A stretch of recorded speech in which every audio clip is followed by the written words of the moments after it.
Good evening, I'm Gia Almonte from STEM 12A, and today we'll be discussing some problems from Chapter 21 of the electric field. For our first problem, we have question 21.9. Two small plastic spheres are given positive electric charges. When they are 15.4 centimeters apart, the repulsive force between them has a magnitude of 0.205 newtons. What is the charge on each sphere if A, both charges are equal, and B, if one sphere has 4 times the charge of the other? So first, let us draw this line. Let us draw an illustration of the charges. So these two charges are equal size, and they are separated by a distance of d equals 0.154 meters, which is the centimeters turned into meters because we need to change it to meters first. So we'll be using Coulomb's law, also known as F is equal to kq1 kq1 q2 over d squared. However, seeing that both charges are equal, we can just simplify this into F is equal to kq squared over d squared. So now all we need to do is to substitute. So for F, we substituted the 0.205 newtons. For K, we substituted the constant 9 times 10 to the 9th nm squared over c squared multiplied to what we are trying to find, which is q squared, over the distance squared, which is 0.154 squared meters. So to be able to find this charge, we just cross multiply, so that we'll be left with what is unknown in the left side and what is known on the right side. So we multiplied the 0.154 squared to our force while dividing it by k. So we end up with q squared is equal to 0.205 times 0.154 squared over 9 times 10 to the 9th. We remove the units to make it easier to see. Finally, to get the q, or one charge, all we need to do is to square root both sides. So square root of q squared is equal to q. Well, the square root of the simplified right side, which is 5.4 times 10 to the negative 13th, is equal to 7.34 times 10 to the negative 7 coulombs. But we can also rewrite this as 0.734 microcoulombs. So that is for one charge if both charges are equal. Next, let us go to letter B and see if one charge has 4 times the charge of the other. In letter B, as we can see, while the distance between these two charges are still the same, one charge is larger. So to find the charge of both of these charges, first we need to reuse the Coulomb's law, which is F is equal to kq times 4q over d squared. Q represents the first charge, which is the normal charge, while 4q represents the larger charge, which has 4 times the charge of the other. Seeing this, we can still simplify it into F is equal to k4q squared over d squared. Through this, we can substitute our values again, ending up with 0.205 is equal to 9 times 10 to the 9th multiplied to 4q squared over 0.154 squared. So again, we will cross multiply and we'll end up with 4q squared is equal to 0.205 times 0.154 squared over 9 times 10 to the 9th. Next, what we do is we divide both sides by 4 to eliminate the 4 on the left side. At the same time, we'll square root both sides. So what we'll end up with is square root 4q squared over 4 is equal to square root of 5.4 times 10 to the negative 13 coulombs over 4. After simplifying, we'll end up with q is equal to 0.368 microcoulombs.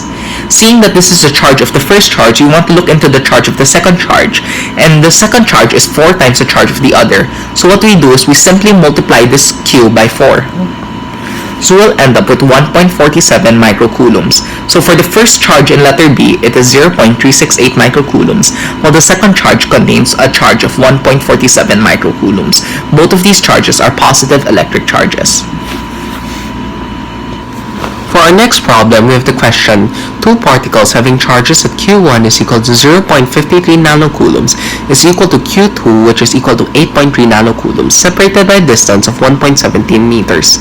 At what point along the line connecting these two charges is the total electric field equal to 0? So we can see from the illustration that we've made, from the left side there's the smaller charge of 0.53 nanocoulombs, and to the right we have the larger charge which is equal to 8.3 nanocoulombs. This is separated by a distance of 1.17 meters. At the same time, we can use D as a placeholder between the smaller charge and the part where this charge, where the charges, summation of these charges are equal to 0, and we can use 1.17 minus D as a placeholder between the place where these charges are equal to 0 and the second charge. We can also infer that the point where the electric field is equal to 0 is closer to the smaller charge due to the fact that if it is closer to the larger charge has a greater effect on this electric field, causing it not to be 0. We can derive three formulas from this question. The first is F2 minus F1 is equal to 0. This is because we want the total electric field to be equal to 0, so the summation of these two electric fields has to be equal to 0. From this, we can transpose F1 to the other side and have F1 is equal to F2. And finally, we can use Coulomb's law, which is F is equal to KQ over R squared. So, by substituting Coulomb's law on both sides of F1 is equal to F2, we end up with KQ1 over D squared, which represents F1, is equal to KQ2 over 1.17 minus D squared. 1.17 minus D is the distance between the second charge and the point where the electric field is equal to 0. Next, we simply substitute, with the left side being 9 times 10 to the 9th multiplied to 0.53 nanocoulombs over D squared is equal to 9 times 10 to the 9th multiplied to 8.3 nanocoulombs over 1.17 minus D squared. Next, we'll be cross-multiplying.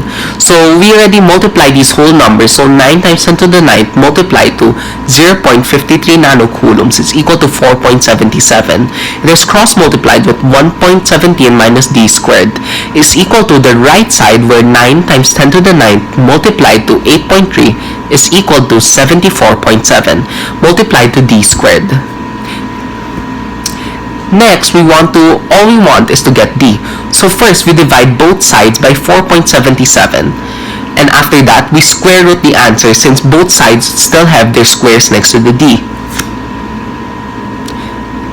After dividing everything by 4.77 and square rooting your answers, we end up with the left side being 1.17 minus D and the right side being 3.96 D.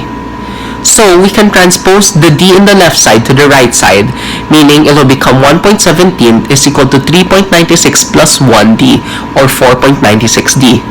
By dividing both sides by 4.96, we'll end up with a D of 0.24. For our final question, we have the question: a charge positive Q is located at the origin and a charge positive 4Q is a D distance away on the x-axis. Where should the third charge Q be placed? And what should its sign and magnitude be so that all three charges will be in equilibrium? Well, this is very similar to the previous question we did. So again, we'll be using F is equal to F1 is equal to F2 because this is the point where equilibrium will be reached. Next, we can use Coulomb's law, which is F is equal to KQ over R squared. From this, we can substitute Coulomb's law into F1 is equal to F2, earning us a K big Q over R squared is equal to K 4Q over D minus R squared. Remember, R represents the distance between the first charge and the third charge, while D minus R represents the distance between the second charge and the third charge. And by adding R and D minus R, we end up with D, which is the original distance between the first and the second charge.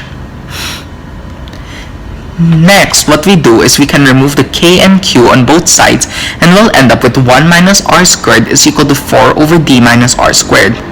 So, to put all the R's on one side, we can cross-multiply these values. After cross-multiplying, we'll end up with D minus R squared over R squared is equal to 4.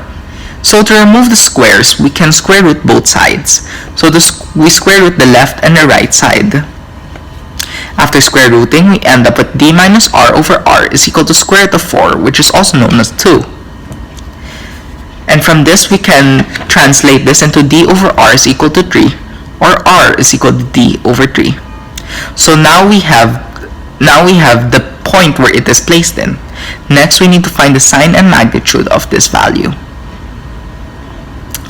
So, as we know, to reach equilibrium, the force acting on the first charge has to be negated by the force acting on it from the second charge.